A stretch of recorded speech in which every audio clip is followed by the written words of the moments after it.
ಭಾಗವತ 64ನೇ ಶ್ಲೋಕ. ಪ್ರತ್ತಾ ಸ್ಮರನ್ಸ್ತಾದ್ಮಿತೃ ಹೃದಯ ಭ್ರಾತೃನ್ ಸ್ವಸೂರ್ವಾ ಪಿತರೌ ಚ ದೀನೋ ಗೃಹಾನ್ ಮನೋಜ್ಞಾ ರುಚಿರಚ್ಛದಾಶ್ಚ ವೃತ್ತಿಶ್ಚ ಕುಲ್ಯಾಃ ಪಶುಭೃತ್ಯ ವರ್ಗಾನ್. ಅಂದ್ರೆ ಇದನ್ನೆಲ್ಲ ಕಥಂ ವಿರಜ್ಯೇತ ಅಂತ ಮುಂದಕ್ಕನ್ವಯ. ಪ್ರತ್ತಾಹ ಸ್ಮರನ್ ತಾಹ ಸ್ಮರನ್ ತಾಹ ದುಹಿತೃಃ ಹೃದಯಾಃ ಭ್ರಾತॄನ್ ಶ್ವಶ್ರೂಃ ವಾ ಪಿತರೌ ಚ ದೀನೌ ಗೃಹಾನ್ ಮನೋಜ್ಞಾನ್ ರುಚಿರಚ್ಛದಾನ್ ಚ ವೃತ್ತೀಃ ಚ ಕುಲ್ಯಾಃ ಪಶುಭೃತ್ಯವರ್ಗಾನ್. ಅಂದರೆ ಇವುಗಳನ್ನೆಲ್ಲ ಬಿಡ್ಲಿಕ್ಕೆ ಹೇಗೆ ಸಾಧ್ಯ ಅಂತ ಹೇಳ್ತಿದ್ದಾನೆ. ಮೊದಲನೇದು ಪ್ರತ್ತಾಹ ದುಹಿತೃಃ, ಅಲ್ಲಿಗನ್ವಯ. ಪ್ರತ್ತಾಹ ದುಹಿತೃಃ, ಪ್ರತ್ತ ಪ್ರಕರ್ಷೇಣ ದತ್ತಾಹ ಪ್ರತ್ತಾಹ, ಚೆನ್ನಾಗಿ ಕೊಡಲ್ಪಟ್ಟಂತಹ ಹೆಣ್ಣು ಮಕ್ಕಳುಗಳು. ಅಂದ್ರೆ ಒಂದಷ್ಟು ವರ್ಷ ತಮ್ಮ ಮನೆಯಲ್ಲಿ ತಂದೆ ತಾಯಿಂದರು ಸಾಕಿ ಬೇಕಾದಷ್ಟು ವರದಕ್ಷಿಣೆ ವರೋಪಚಾರವನ್ನೆಲ್ಲ ಮಾಡಿ ಅವನಿಗೆ ಕೊಟ್ಟು ವಿಜೃಂಭಣೆಯಿಂದ ಮದುವೆಯಿಂದನ್ನೆಲ್ಲ ಮಾಡಿ ಅವನಿಗೆ ಒಬ್ಬ ವರನಿಗೆ ಕನ್ಯಾದಾನವನ್ನು ಕೊಟ್ಟಿರುತ್ತಾರೆ. ಅದಾದ್ಮೇಲೂ ಅನೇಕ ರೀತಿಯಲ್ಲಿ ಆ ಮಗಳ ಲಾಲನೆ ಪಾಲನೆ ಪೋಷಣೆ ನಿರಂತರವಾಗಿ ಮಾಡ್ತಾ ಇರ್ತಾರೆ. ಯಾಕಂದ್ರೆ ಯಾವುದೇ ದಾನವಾದರೂ ಕೂಡ ದಾನ ಕೊಟ್ಟ ಮೇಲೆ ಇದನ್ನ ಮಮ, ಕೊಟ್ಟದ್ದು ನನಗಲ್ಲ. ಆದ್ರೆ ಕನ್ಯಾದಾನ ಹಾಗಲ್ಲ. ಅಲ್ಲಿ ಕನ್ಯಾದಾನ ಮಾಡೋದಷ್ಟೇ ಹೊರತು ಕನ್ಯಾದಾನವಾದ ನಂತರದಲ್ಲಿ ಇದನ್ನ ಮಮ ಅಂತಿಲ್ಲ. ನಾನು ಕೊಟ್ಟಾಗಿದೆ, ಕೊಟ್ಟ ಹಣ್ಣು ಕುಳಕ್ಕೆ ಹೊರಗೆ ಅಂತಿಲ್ಲ. ಕುಲದಿಂದ ಗೋತ್ರ ಬದಲಾವಣೆ ಆಗ್ಬೋದು ಹೊರತು ಅವಳ ಬಾಂಧವ್ಯ ತಂದೆ ಮನೆಗೂ ಇರುತ್ತೆ ಮತ್ತು ಗಂಡನ ಮನೆಯಲ್ಲೂ ಕೂಡ ಅವಳ ಬಾಂಧವ್ಯ ಅವಳೊಂದು ರೀತಿ ಸೇತುವೆಯಾಗಿದ್ದೇ ಇರ್ತಾಳೆ. ಹಾಗಾಗಿ ಆ ಎರಡು ಕುಟುಂಬಗಳ ಬಾಂಧವ್ಯದ ಬೆಸುಗೆಯಾಗಿ ಇರುವಂತಹ ಹೆಣ್ಣು ಮಕ್ಕಳು, ಅವಳನ್ನು ನಾವು ಬಹಳ ಉತ್ತಮವಾದ ರೀತಿಯಲ್ಲಿ ನಮ್ಮ ಶಕ್ತಿಯನ್ನ ಮೀರಿ ಮದುವೆ ಮಾಡಿ ಕೊಟ್ಟಿರ್ತೇವೆ. ಅದಕ್ಕೆ ಪ್ರತ್ತಾಹ, ಬರೀ ದತ್ತಾಹ ಅಂತ ಇಲ್ಲ, ಅಲ್ಲಿ ಪ್ರತ್ತಾಹ ಪ್ರಕರ್ಷೇಣ ದತ್ತಾಹ, ಚೆನ್ನಾಗಿ ಕನ್ಯಾದಾನ ಕೊಡಲ್ಪಟ್ಟಂತಹ ದುಹಿತೃಹು ಹೆಣ್ಣು ಮಕ್ಕಳುಗಳನ್ನು. ತಾಹ ಸ್ಮರನ್, ಅಂತಹ ಹೆಣ್ಣು ಮಕ್ಕಳನ್ನು ನಿರಂತರವಾಗಿ ಸ್ಮರಣೆ ಅಲ್ವಾ. ದಿನಕ್ಕೊಮ್ಮೆ ಆದರೂ ಕೂಡ ನಾವು ನಮ್ಮ ಮಕ್ಕಳನ್ನ ಹೆಣ್ಣು ಮಕ್ಕಳನ್ನ ನಾವು ಮದುವೆ ಮಾಡಿ ಕೊಟ್ಟ ಮೇಲೆ ನೆನಪು ಮಾಡಿಕೊಳ್ಳದೆ ಇರ್ಲಿಕ್ಕೆ ಸಾಧ್ಯನೇ ಇಲ್ಲ. ಅವಳ ನೆನಪು ಪ್ರತಿ ಕ್ಷಣದಲ್ಲೂ ಬರ್ತಾ ಇರತ್ತೆ. ಎಷ್ಟರ ಮಟ್ಟಿಗೆ ಅಂತ ಹೇಳಿದ್ರೆ, ಮದುವೆಗಿಂತ ಮುಂಚೆ ಅವಳೊಟ್ಟಿಗೆ ಹೆಚ್ಚು ಬಾಂಧವ್ಯ ಇರೋದಿಲ್ಲ. ಮದುವೆ ಆದ ಮೇಲೆ ಬಾಂಧವ್ಯ ಮತ್ತಷ್ಟು ಜಾಸ್ತಿನೇ ಆಗತ್ತೆ ಹೊರತು ಅವಳೊಟ್ಟಿಗೆ ಕಡಿಮೆ ಆಗೋದು ಅಂತಿಲ್ಲ. ಹಾಗಾಗಿ ಅವಳ ನೆನಪು ನಿರಂತರವಾಗಿ ಜೊತೆಗಿದ್ದೇ ಇರತ್ತೆ. ಅದಕ್ಕೆ ಹೃದಯಾಹ ದಹಿತೃ, ಹೃದಯ ಅಂದ್ರೆ ಹೃದಯಸ್ಯ ಅತ್ಯಂತ ಪ್ರಿಯ ಅಂತ ಅರ್ಥ. ಮನಸ್ಸಿಗೆ ಬಹಳ ಹೃದಯ ಪ್ರಿಯಾಹ ಇತಿ ಹೃದಯಾಹ ಅಂತ. ನಮ್ಮ ಹೃದಯ ಶಬ್ದಕ್ಕೆ ಕನ್ನಡದ ಎದೆ ಅಂತ ಅರ್ಥ ಅಲ್ಲ. ಹೃದಯ ಶಬ್ದಕ್ಕೆ ಮನಸ್ಸು, ಅಂತಃಕರಣ ಅಂತ ಅರ್ಥ. ಮನಸ್ಸಿಗೆ ಅತ್ಯಂತ ಪ್ರಿಯರಾಗಿರ್ತಕ್ಕಂಥವ್ರು ಆ ನಮ್ಮ ಹೆಣ್ಣು ಮಕ್ಕಳು. ಅಷ್ಟು ಮಾತ್ರ ಅಲ್ಲ, ಹಾಗೆ ಇವರೆಲ್ಲರೂ ಮುಂದಿನವರೆಲ್ಲ ಭ್ರಾತೃ, ಇದು ಒಂದು ವರ್ಗ ಆಯ್ತು. ಪ್ರತ್ತಾಹ ಸ್ಮರನ್ಸ್ತಾಹ ದಹಿತೃ ಹೃದಯಾಹ. ಭ್ರಾತೃನ್ ನಮ್ಮ ಅಣ್ಣ ತಮ್ಮಂದರು, ಅವರ ಬಗ್ಗೆ. ಅದು ಹೆಣ್ಣು ಮಕ್ಕಳು ತನ್ನ ಅಣ್ಣ ತಮ್ಮಂದರನ್ನ ಸ್ಮರಣೆ ಮಾಡಿಕೊಳ್ಳುವಂಥದ್ದು. ಸಾಮಾನ್ಯವಾಗಿ ಗಂಡು ಮಕ್ಕಳಲ್ಲಿ ತಮ್ಮನಿಗೆ ಅಣ್ಣನ ಮೇಲೆ ಬಾಂಧವ್ಯ, ಅಣ್ಣನಿಗೆ ತಮ್ಮನ ಮೇಲೆ ಬಾಂಧವ್ಯ ಕಡಿಮೆ. ಸಾಮಾನ್ಯವಾಗಿ ಹೆಣ್ಣು ಮಕ್ಕಳಿಗೆ ಅಣ್ಣ ತಮ್ಮಂದರ ಬಗ್ಗೆ ಒಂದು ವಿಪರೀತವಾಗಿರತಕ್ಕಂಥ ಒಂದು ಬಾಂಧವ್ಯ ಇರುತ್ತೆ. ಹಾಗಾಗಿ ಭ್ರಾತೃನ್ ಸಹೋದರರು, ಹೆಣ್ಣು ಮಕ್ಕಳು ಅಂತಾದ್ರ ತನ್ನ ಅಣ್ಣ ತಮ್ಮಂದರನ್ನ ಸ್ಮರಣೆ ಮಾಡಿಕೊಳ್ಳುವಂಥದ್ದು. ಅಥವಾ ಗಂಡು ಮಕ್ಕಳಿಗಾಗಬೇಕಾದ್ರೆ ತನ್ನ ತಂಗಿಯಂದರು ಅಕ್ಕಂದರ ಮೇಲೆ ಬಾಂಧವ್ಯ ಜಾಸ್ತಿ ಇರುತ್ತೆ. ಸ್ವಸರೂಹ ಅಂತ ಹೇಳಿದ್ರೆ ತನ್ನ ಅಕ್ಕ ತಂಗಿಯಂದರು ಇವರನ್ನಾಗ್ಲಿ ಸ್ವಸರೂಹ. ಇನ್ನು ದೀನೌಚ ಪಿತರು, ಬಹಳ ದೈನ್ಯಾವಸ್ಥೆಯಲ್ಲಿ ಇರತಕ್ಕಂಥ ತಂದೆ ತಾಯಿಯಂದರು. ಈಗ ನಾನು ವಿರಕ್ತಿಯನ್ನ ಹೊಂದಿ ನಾನು ಕಾಡಿಗೆ ಹೋಗಿ ಕೂತು ಬಿಟ್ರೆ ಈ ನನ್ನ ದೀನರಾದ ತಂದೆ ತಾಯಿಯಂದರನ್ನ ನೋಡ್ಕೊಳ್ಳೋರು ಯಾರು? ಅವರ ಲಾಲನೆ ಪಾಲನೆ ಪೋಷಣೆ ಮಾಡೋರು ಯಾರು? ಅವರಿಗೆ ಸಮಯಕ್ಕೆ ಊಟ ಹಾಕೋರು ಯಾರು? ಅನಾರೋಗ್ಯದಲ್ಲಿ ಜೊತೆಲಿದ್ದು ಕಾಪಾಡೋರು ಯಾರು ಅಂತೆಲ್ಲ ಅವರ ಬಗ್ಗೆ ಒಂದು ಬಾಂಧವ್ಯ ಇರುತ್ತೆ. ಇನ್ನು ಮನೋಜ್ಞಾನ ಗೃಹಾನ್, ನಾವು ಬಹಳ ಸುಂದರವಾಗಿ ಕಟ್ಟಿಸಿಕೊಂಡಿರತಕ್ಕಂಥ ಮನೆಗಳು, ಅದು ಗೃಹಾನ್. ಬಹುಶಃ ಈಗಿನ ಕಾಲಕ್ಕೆ ಒಂದು ಮನೆ ಅಲ್ಲ, ಅನೇಕ ಮನೆಗಳನ್ನು ಕಟ್ಟಿಸಿಕೊಂಡಿರ್ತೇವೆ. ಮನೋಜ್ಞಾನ ಗೃಹಾನ್, ಅವರವರ ಯೋಗ್ಯತೆಗೆ ಅನುಗುಣವಾಗಿ 1-2 ಮನೆಗಳನ್ನು ಕಟ್ಟಿಸಿರ್ತಾರೆ. ಅಂತಹ ಮನೆಗಳನ್ನು ರುಚಿರ ಛದಾಶ್ಚ, ಬಹಳ ಮನೋಹರವಾಗಿರ್ತಕ್ಕಂಥ ಛದ ಆಚ್ಛಾದನೆ ಅಂದ್ರೆ ಪೀಠೋಪಕರಣಗಳು, ಸುಂದರವಾದ ಮನೆ. ಆ ಮನೆ ಒಳಗಡೆ ಬೇಕಾದಷ್ಟು ಇಂಟೀರಿಯಲ್ ಅಂತ ಮಾಡಿಸ್ತೀವಲ್ಲ ಇವತ್ತೆಲ್ಲ, ಹಾಗೆ ಇಂಟೀರಿಯಲ್ ಡೆಕೋರೇಷನ್, ಮನೋಜ್ಞಾನ ಛದ, ಆ ಮನೆಯ ಮೇಲ್ಛಾವಣಿಗಳು ಅದೆಲ್ಲ ತುಂಬಾ ಸುಂದರವಾಗಿ ನಿರ್ಮಾಣವನ್ನು ಮಾಡ್ಕೊಂಡಿರ್ತೀವಿ. ರುಚಿರ ಛದಾನ್. ಇನ್ನು ಕುಲ್ಯಾಹ ವೃತ್ತೀಹಿ, ಕುಲವೃತ್ತಿಗಳು. ಈಗ ನಾನು, ನನ್ನ ತಂದೆ, ನನ್ನ ಅಜ್ಜ ಮುತ್ತಜ್ಜ, ಹೀಗೆ ಪಾರಂಪರಿಕವಾಗಿ ಕುಲವೃತ್ತಿಯನ್ನ ನಾವು ರಥವನ್ನು ಮಾಡೋರು ಮರ ಕೆಲಸ ಮಾಡ್ಕೊಂಡು ಬರ್ತಾ ಇದ್ದೇವೆ. ಇನ್ಯಾರು ಕಬ್ಬಣದ ಕೆಲಸ ಮಾಡ್ತಾ ಇದ್ದಾರೆ, ಬಂಗಾರದ ಕೆಲಸ ಮಾಡೋದು ಮಾಡ್ತಾ ಇದ್ದೇವೆ. ನನ್ನ ನಂತರದಲ್ಲಿ ಯಾರು ಮಾಡ್ತಾರೆ? ಹಾಗಾಗಿ ನನ್ನ ಈ ಒಂದು ಪರಂಪರೆ ಮುಂದುವರಿಬೇಕು ಅಂತಾದ್ರೆ ನಂಗೊಂದು 10 ಮಕ್ಕಳುಗಳು ಬೇಕು, ಅವ್ರ ಈ ಪರಂಪರೆಯನ್ನು ಮುಂದುವರಿಸಬೇಕು ಅನ್ನೋ ಭಾವನೆಯಿಂದಾಗಿ ಅನೇಕ ಸಂತಾನವನ್ನು ಪಡೆತಕ್ಕಂಥದ್ದು. ಅವರು ಆ ಸಂತಾನ ಪಡೆದ ಕೂಡಲೇ ಆ ಸಂತಾನ ನನ್ನ ಕುಲವೃತ್ತಿಯನ್ನು ಮುಂದುವರಿಸುತ್ತೋ ಇಲ್ಲ ಎಂತಕ್ಕಂಥ ಒಂದು ಭಾವನೆ.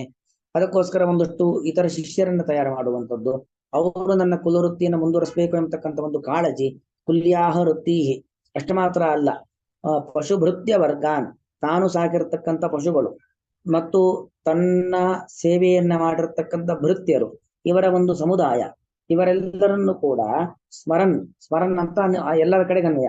ಇವರನ್ನೆಲ್ಲ ಸ್ಮರಣೆ ಮಾಡಿಕೊಂಡಿರತಕ್ಕಂಥ ಈ ಒಬ್ಬ ಸಾಧಕ ಜೀವಿ ಕಥಂ ವಿರಜ್ಯೇತ, ಹೇಗೆ ತಾನೇ ವಿರಕ್ತಿಯನ್ನು ಹೊಂದಲಿಕ್ಕೆ ಸಾಧ್ಯ? ತನ್ನ ಹೆಣ್ಣು ಮಕ್ಕಳು, ಪರಸ್ಪರವಾಗಿ ಅಣ್ಣ ತಮ್ಮಂದಿರು, ಅಕ್ಕ ತಂಗಿಯಂದಿರು, ದೈನ್ಯಾವಸ್ಥೆಯಲ್ಲಿ ಇರತಕ್ಕಂಥ ಪಿತರು, ಮಾತಾಚ ಪಿತಾಚ ಪಿತರು, ಏಕಶೇಷ ವೃತ್ತಿ ಅದು. ಬರೀ ಪಿತರು ಅಂದ್ರೆ ಇಬ್ಬರು ಅಪ್ಪಂದಿರು ಅಂತ ಅರ್ಥ ಅಲ್ಲ. ಮಾತಾಚ ಪಿತಾಚ ಪಿತರು, ತಂದೆ ಮತ್ತು ತಾಯಂದಿರು ಅನ್ನೋ ಅರ್ಥವನ್ನು ಕೊಡತಕ್ಕಂಥ ಶಬ್ದ. ಮನೋಜ್ಞಾನ ಗೃಹಾನ್, ಅತ್ಯಂತ ಮನೋಹರವಾಗಿರ್ತಕ್ಕಂಥ ಮನೆ. ರುಚಿರ ಛದಾಂಶ್ಚ, ಆ ಮನೆಯ ಒಳಗಿರ್ತಕ್ಕಂಥ ಅನೇಕ ಅಲಂಕಾರಿಕ ಸಾಮಗ್ರಿಗಳು, ಮೇಲಿನ ಮೇಲ್ಛಾವಣಿಗಳು, ಕುಲವೃತ್ತಿಗಳು, ಕುಲ್ಯಾಹ ವೃತ್ತಿಶ್ಚ, ಮತ್ತು ಪಶುಭೃತ್ಯ ವರ್ಗ, ತಾನೇ ಸಾಕಿರ್ತಕ್ಕಂಥ ಪಶುಭೃತ್ಯ ವರ್ಗ, ಇದೆಲ್ಲವನ್ನು ಕೂಡ ಸ್ಮರಣೆ ಮಾಡತಕ್ಕಂಥ ವ್ಯಕ್ತಿ ಕಥಂವೇತ, ಹೇಗೆ ತಾನೇ ವಿರಕ್ತಿಯನ್ನ ಹೊಂದಲಿಕ್ಕೆ ಸಾಧ್ಯ ಅಂತ ಇಲ್ಲಿಗೆ ಅನ್ವಯನ್ನು ಮಾಡಿಕೊಳ್ಬೇಕು. ವ್ಯಾಖ್ಯಾನ ಓದ್ತಾ ಇದ್ದೀನಿ. ಪ್ರತ್ತಾಹ ಸ್ವಸಮಾನ ವಿತ್ತೇಭ್ಯಃ ಪರೇಭ್ಯೋ ದತ್ತಾಃ ಹೃದಯ್ಯಾಃ ಹೃದಯ ಪ್ರಿಯಾಃ ದುಹಿತೃಃ ಪುತ್ರೀಃ. ಅಲ್ಲಿಗೊಂದು ಕಾಮ ಹಾಕೊಳ್ಳಿ ನೋಡಿ. ಪ್ರತ್ತಾಹ ಅಂದ್ರೆ ಚೆನ್ನಾಗಿ ಕೊಡಲ್ಪಟ್ಟವರು. ಅಂದ್ರೆ ಅರ್ಥ ಏನು? ಯಯೋರೇವ ಸಮಂ ವಿತ್ತಂ. ಯಯೋರೇವ ಅಂದ್ರೆ ಯಾರಲ್ಲಿ ಒಂದು ಸಂಪತ್ತಿನ ಸಾಮ್ಯತೆ ಇರುತ್ತೋ ಅವರಲ್ಲಿ ಮಾತ್ರ ಏನು ಪರಸ್ಪರ ಮದುವೆ ಸಂಬಂಧ ನಡಿಬೇಕು ಅಂತ. ಅಂದ್ರೆ ತುಂಬಾ ಶ್ರೀಮಂತ ಹುಡುಗ ಅತ್ಯಂತ ಬಡ ಕುಟುಂಬದ ಹುಡುಗಿನ ಮದುವೆ ಆಗೋದು, ಅತ್ಯಂತ ಬಡ ಕುಟುಂಬದ ಹುಡುಗ ತುಂಬಾ ಶ್ರೀಮಂತ ಕುಟುಂಬದ ಹುಡುಗಿಯನ್ನ ಮದುವೆ ಆಗುವಂಥದ್ದು, ಅದು ಅನೇಕ ವಿರಸಗಳಿಗೆ ಕಾರಣವಾಗತ್ತೆ. ಹಾಗಾಗಿ ಆ ಒಂದು ಕುಲ, ಮತ್ತೊಂದು ಅವರ ಗುಣ, ಅವರ ಸ್ವಭಾವ, ಅವರ ವೃತ್ತಿ, ಅವರ ಸಂಪತ್ತು ಅದೆಲ್ಲವೂ ಕೂಡ ಸಮಾನವಾಗಿ ಎಲ್ಲಿರುತ್ತೋ ಅಂತ ಕಡೆಯಲ್ಲಿ ವಿವಾಹ ಬಾಂಧವ್ಯ ನಡೆದರೆ ಅದು ಉತ್ತಮವಾಗಿರುವಂಥದ್ದು. ಹಾಗಾಗಿ ಸ್ವಸಮಾನ ವಿತ್ತೇಭ್ಯ, ತನಗೆ ಸಮಾನವಾಗಿರತಕ್ಕಂಥ ಸಂಪತ್ತು ಯಾರಲ್ಲಿದೆಯೋ ಅಂತಹ ವ್ಯಕ್ತಿಗಳನ್ನು ನೋಡಿ ಪರೇಭ್ಯೋ ದತ್ತಾಹ ಪ್ರತ್ತಾಹ, ಮತ್ತೊಬ್ಬರಿಗೆ ಕನ್ಯಾದಾನ. ಯಾಕೆ ನಮ್ಮವರಿಗೆ ಕನ್ಯಾದಾನ ಮಾಡೋದು ಅಂತಿಲ್ಲಲ್ವಾ, ನಮ್ಮ ಕುಟುಂಬದವರಿಗೆ, ನಮ್ಮ ಗೋತ್ರದವರಿಗೆ ಕನ್ಯಾದಾನ ಮಾಡೋ ಕ್ರಮ ಇಲ್ಲ, ಮತ್ತೊಬ್ಬರಿಗೆ ಕನ್ಯಾದಾನ ಮಾಡೋದು. ಪರೇಭ್ಯೋ ದತ್ತಾಹ ಹೃದಯಾಹ. ಹೃದಯಾಹ ಅಂದ್ರೆ ನಮ್ಮ ಮನಸ್ಸಿಗೆ ಅತ್ಯಂತ ಪ್ರೀತಿ ಪಾತ್ರ ಆಗಿರತಕ್ಕಂಥ ಹೆಣ್ಣು ಮಕ್ಕಳು. ಎಷ್ಟೇ ಪ್ರೀತಿ ಪಾತ್ರ ಆಗಿದ್ರು ಕೂಡ ಮನೆಯಲ್ಲಿ ಇಟ್ಕೊಂಡು ಕೊಡ್ಲಿಕ್ಕೆ ಆಗೋದಿಲ್ಲ, ಅವಳಿಗೆ ಕನ್ಯಾದಾನ ಮಾಡಿಕೊಡ್ಲೇಬೇಕು. ಅವಳದ್ದೇ ಆದ ಒಂದು ಕುಟುಂಬ ಅಂತ ನಿರ್ಮಾಣ ಆಗಬೇಕು, ಅವಳದ್ದೇ ಆಗಿರತಕ್ಕಂಥ ಒಂದು ಜಗತ್ತು ನಿರ್ಮಾಣ ಅವಳು ಮಾಡಬೇಕು. ಎರಡು ಕುಟುಂಬಕ್ಕೆ ಸೇತುವೆಯಾಗಿ ಅವಳು ನಿಲ್ಲಬೇಕು. ಎಲ್ಲಾ ಕಾರಣಗಳಿಂದಾಗಿ ಕನ್ಯಾದಾನ ಮಾಡಿಕೊಡ್ಲೇಬೇಕು.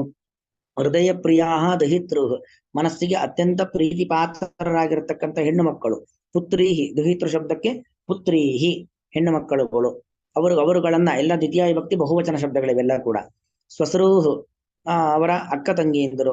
ಸ್ವತರುಶ್ಚ ಅಪರಗ್ರಹೇ ದತ್ತಾಹ ಕಲು ಏತಾಹ ತತ್ರ, ಬೇರೆ ಮನೆಗೆ ನಾವು ಕೊಟ್ಟಿದ್ದೀವಲ್ವಾ, ಅಪರಗ್ರಹೇ ನಮ್ಮ ಅಕ್ಕ ತಂಗಿಯಂದಿರಿರ್ಬೋದು, ನಮ್ಮ ಹೆಣ್ಣು ಮಕ್ಕಳಿರ್ಬೋದು, ಅವರೆಲ್ಲರನ್ನು ಕೂಡ ನಾವು ಅಪರಗ್ರಹೇ ದತ್ತಾಹ ಕಲು, ಬೇರೆ ಮನೆಗೆ ನಾವು ಕನ್ಯಾದಾನ ಮಾಡಿ ಕೊಟ್ಬಿಟ್ಟಿದ್ದೇವೆ. ಏತಾಹ ತತ್ರ ಸುಖೇನ ವರ್ತಂತೇವ ನಮ್ಮ, ಇವರಲ್ಲಿ ಸುಖವಾಗಿದ್ದಾರೋ ಇಲ್ವೋ, ಇಲ್ಲಿ ಹೇಗೆ ಬೇಕು ಹಾಗೆ ಸ್ವಚ್ಛಂದವಾಗಿದ್ದರು, ಇವರಿಗೆ ಇಲ್ಲಿ ಯಾವುದೇ ರೀತಿಯಾಗಿರ್ತಕ್ಕಂಥ ಪ್ರತಿಬಂಧಕಗಳು ಜವಾಬ್ದಾರಿಗಳು ಅಂತ ಇರಲಿಲ್ಲ ನಮ್ಮ ಮನೆಯಲ್ಲಿದ್ದಾಗ.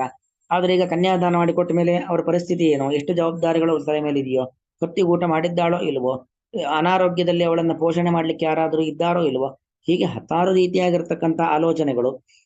ಸುಖೇನ ವರ್ತಂತೇವ ನವ ಅಸ್ಮದ್ಗೃಹಾನ್ ಪ್ರತಿ ಆನೇತವ್ಯಾಹ ಕಿಂ ಇತ್ಯಾದಿ ರೂಪೇಣ ಸ್ಮರನ್.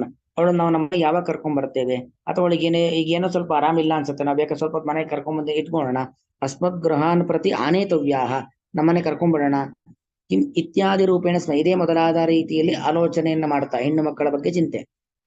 ದೀನೋ ದುಃಖಿತೋ ಬಂಧು ಮರಣಾದಿನ, ದೀನೋಚ ಪಿತರು, ಪಿತರರು ದೀನರಾಗಿದ್ದಾರೆ, ಒಂದು ವಯಸ್ಸಾಗಿ ದೀನರಾಗಿರ್ತಾರೆ, ಅಥವಾ ತಮ್ಮ ಕುಟುಂಬದಲ್ಲಿ ಅನೇಕ ರೀತಿಯಾಗಿರ್ತಕ್ಕಂಥ ಕಷ್ಟ ನಷ್ಟಗಳನ್ನ, ಸಾವು ನೋವುಗಳನ್ನ ನೋಡಿ ಅವರು ಪರಿಪಕ್ವಾವಸ್ಥೆಯನ್ನು ಹೊಂದಿ ದೀನರಾಗಿರ್ತಾರೆ. ಹೀಗೆ ಮನೋಜ್ಞಾನ ಮನೋಹರಾನ್ ರುಚಿರಾನ್ ಪರಿಕರಾಂಶ, ಪರಿಕರ ಅಂದ್ರೆ ನಮ್ಮ ಮನೆಯಲ್ಲಿ ಇರತಕ್ಕಂಥ ಅನೇಕ ವಸ್ತುಗಳು. ಕುಲ್ಯಾಹ ಶಬ್ದಕ್ಕರ್ಥ ಕುಲ ಪರಂಪರಾಯಾತಾಹ, ನಮ್ಮ ವಂಶ ಪಾರಂಪರಿಕವಾಗಿ ಬಂದಿರತಕ್ಕಂಥ ವೃತ್ತಿ ಜೀವನಕರೀಹಿ, ಜೀವನ ನಡೆಸಲಿಕ್ಕೆ ಬೇಕಾಗಿರತಕ್ಕಂತಹ ಅನೇಕ ರೀತಿಯಾಗಿರ್ತಕ್ಕಂಥ ಕಾರ್ಯಚಟುವಟಿಕೆಗಳು. ಅದು ಕ್ಷೇತ್ರಾದಿ ರೂಪ, ವ್ಯವಸಾಯ ಮಾಡೋದಿರಬಹುದು, ಬೇರೆ ಬೇರೆ ರೀತಿಯಾಗಿರ್ತಕ್ಕಂಥ ಇವೆಲ್ಲವನ್ನು ಕೂಡ. ಹೇಗೆ ತಾನೇ ಇವುಗಳಿಂದ ವಿರಕ್ತಿಯನ್ನ ಸ್ಮರಣೆ ಮಾಡ್ತಾ ಮಾಡ್ತಾ ಮಾಡ್ತಾ ಇವುಗಳಿಂದ ವಿರಕ್ತಿಯನ್ನು ಹೊಂದಲಿಕ್ಕೆ ಹೇಗೆ ಸಾಧ್ಯ? ಅನ್ವಯ ಒಮ್ಮೆ ಹೇಳ್ತೇನೆ. ಪ್ರತ್ತಾಹ ಹೃದಯಾಹ ದುಹಿತೃ ಸ್ಮರನ್ನ. ಪ್ರತ್ತಾಹ ಚೆನ್ನಾಗಿ ಕೊಡಲ್ಪಟ್ಟಂತಹ, ಹೃದಯಾಹ ಮನಸ್ಸಿಗೆ ಅತ್ಯಂತ ಪ್ರೀತಿಪಾತ್ರ ಆಗಿರ್ತಕ್ಕಂತಹ, ತಾಹ ದುಹಿತೃ ಅಂತ ನಮ್ಮ ಹೆಣ್ಣು ಮಕ್ಕಳನ್ನು ಸ್ಮರಣೆ ಮಾಡುತ್ತಾ, ಭ್ರಾತೃನ್ ಅಣ್ಣ ತಮ್ಮಂದಿರನ್ನು ಸ್ಮರಣ ಎಲ್ಲ ಕಡೆ ಇಟ್ಕೊಳ್ಬೇಕು. ಶ್ವಶ್ರೂವ ಅಥವಾ ಶ್ವಶ್ರೂಹು ಅಕ್ಕ ತಂಗಿಯಂದಿರನ್ನು, ಚ ಮತ್ತು ದೀನೋಪಿತರೋ ಅತ್ಯಂತ ದೀನರಾಗಿ ಪರಾಧೀನವಾಗಿ ಬದುಕ್ತಕ್ಕಂಥ ತಂದೆ ತಾಯಿಯಂದರನ್ನು ಸ್ಮರಣೆ ಮಾಡುತ್ತಾ, ಮನೋಜ್ಞಾನ ಗ್ರಹಾನ ಅತ್ಯಂತ ಸುಂದರವಾಗಿ ನಿರ್ಮಿಸಲ್ಪಟ್ಟಂತ ಮನೆಗಳನ್ನು, ರುಚಿರ ಚದಾಂಚ ಮನೋಹರವಾಗಿರತಕ್ಕಂಥ ಮನೆಯ ಪರಿಕರಗಳನ್ನು ಸ್ಮರಣೆ ಮಾಡುತ್ತಾ, ಚ ಮತ್ತು ಕುಲ್ಯಾಹ ವೃತ್ತಿ ಕುಲ ಕಸುಬುಗಳನ್ನು ಸ್ಮರಣೆ ಮಾಡುತ್ತಾ, ಪಶುಭೃತ್ಯ ವರ್ಗಾನ ಸ್ಮರನ್ನ ಪಶುಭೃತ್ಯ ವರ್ಗರನ್ನ, ಪಶು ಮತ್ತು ಸೇವಕ ವರ್ಗ ಇವೆಲ್ಲವನ್ನು ಕೂಡ ಸ್ಮರಣೆ ಮಾಡುತ್ತಾ, ಕಥಂ ವಿರಜ್ಯೇತ ಹೇಗೆ ತಾನೇ ವಿರಕ್ತಿಯನ್ನು ಹೊಂದಲಿಕ್ಕೆ ಸಾಧ್ಯ, ಹೇಗೆ ವಿರಕ್ತಿಯನ್ನು ಹೊಂದಿಯಾನು?